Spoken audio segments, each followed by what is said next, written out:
थोडेसे स्थानिक देखील जे तिथले महत्त्वाचे इश्यू आहे ते पण त्याच्यामध्ये राष्ट्रवादी काँग्रेस पक्षाची भूमिका किंवा महायुतीची भूमिका काय राहणार आहे ते पण सांगण्याचं काम आम्ही त्या परिचय पत्रकाच्याद्वारे करणार आहोत।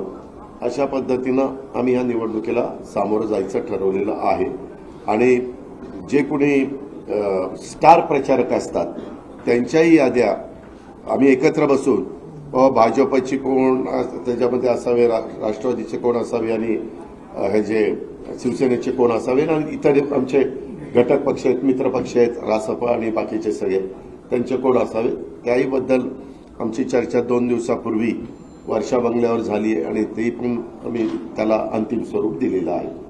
आमच्या निवडणुकीचे प्रमुख म्हणून महाराष्ट्रामधली जबाबदारी राष्ट्रवादी काँग्रेस पक्ष म्हणून धनंजय मुंडे यांच्यावर दिलेली आहे। अशा पद्धतीनं आम्ही लोकांच्या समोर जाणार आहेत। मला विश्वास आहे आम्ही लोकांचा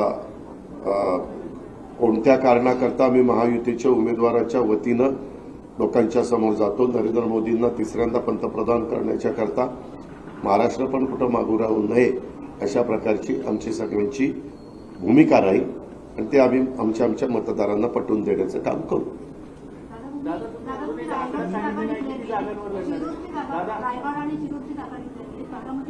रायगड आणि शिरूरची नाही, रायगडची डिक्लेअर केली, शिरूरची काही कार्यक्रम झाल्यानंतर करणार आहे।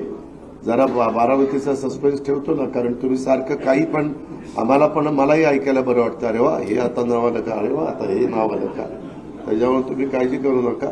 व्यवस्थितपणे आणखीन बरं वाटून व्यवस्थितपणे 28 तारखेला देतो, पण तुमच्या मनात जे नाव आहे तेच नाव तिथे येणार आहे।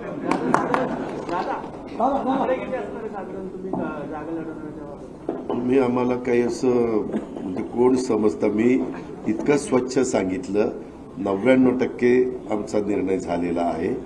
100वा टक्का 28 तारखेला संपणार आहे आणि आम्ही आपल्या पुढे येणार आहे। त्यावेळेस भाजप किती, राष्ट्रवादी किती, रासप किती, शिवसेना किती असे सगळे आपल्याला सांगणार।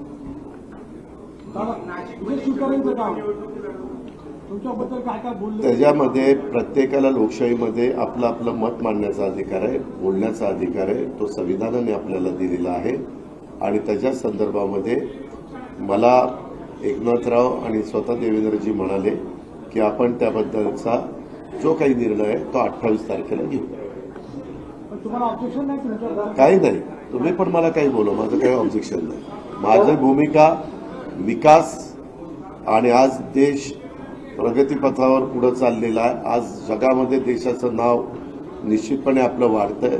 आज आपल्याला प्रतिष्ठा मिळालेली आहे आणि सगळ्या वेगवेगळे नॅशनल हायवे असतील, पोर्ट असतील, तुमचे एअरपोर्ट असतील, अशा सगळ्या बाबतीमध्ये कामं मोठ्या प्रमाणात चाललेले आहेत। कोस्टल रोड असतील, मेट्रो असतील, वंदे भारत ट्रेन असतील, अनेक प्रकारची कामं मोठ्या प्रमाणात गेल्या 10 वर्षामध्ये चाललेली आहेत, आपण सगळेजण पाहतो। छगन भुजबळांचं नाव चर्चेत आहे। कशात? नाशिक लोकसभेतलं छगन भुजबळांचं नाव चर्चेत आहे। नाशिकच्या लोकसभेवरती आपण दावा करणार आहात? अजून आम्ही तुम्ही पुन्हा मला तेच विचारताय। मी सांगितलं 28 तारखेला आम्ही कोण उमेदवार कुठं देणार आहोत आणि कुठल्या जागा आपल्याला मिळालेल्या आहेत, कुठल्या पक्षाला महायुतीच्या जागा मिळालेल्या आहेत, त्यावेळेस ते चित्र स्पष्ट होईल। जागा आम्ही भरपूर मागण्याचा प्रयत्न केला, परंतु चर्चेत असं झालं की 23 तर ऑलरेडी सिटिंग बीजेपीचे आणि 18 शिवसेनेचे आहेत।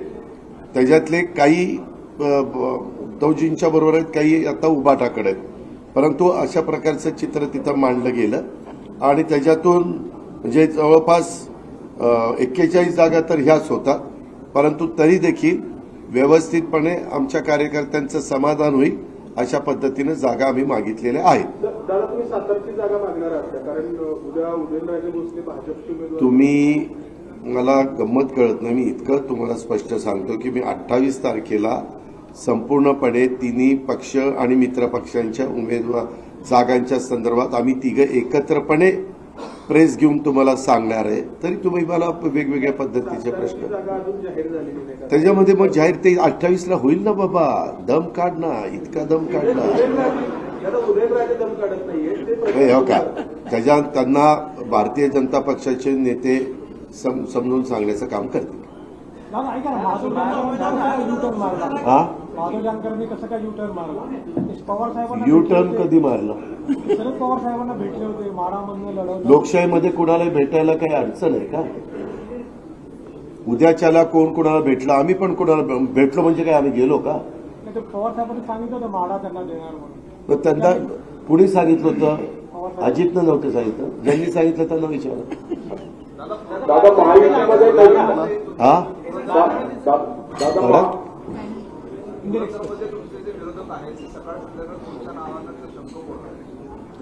माझे विरोधक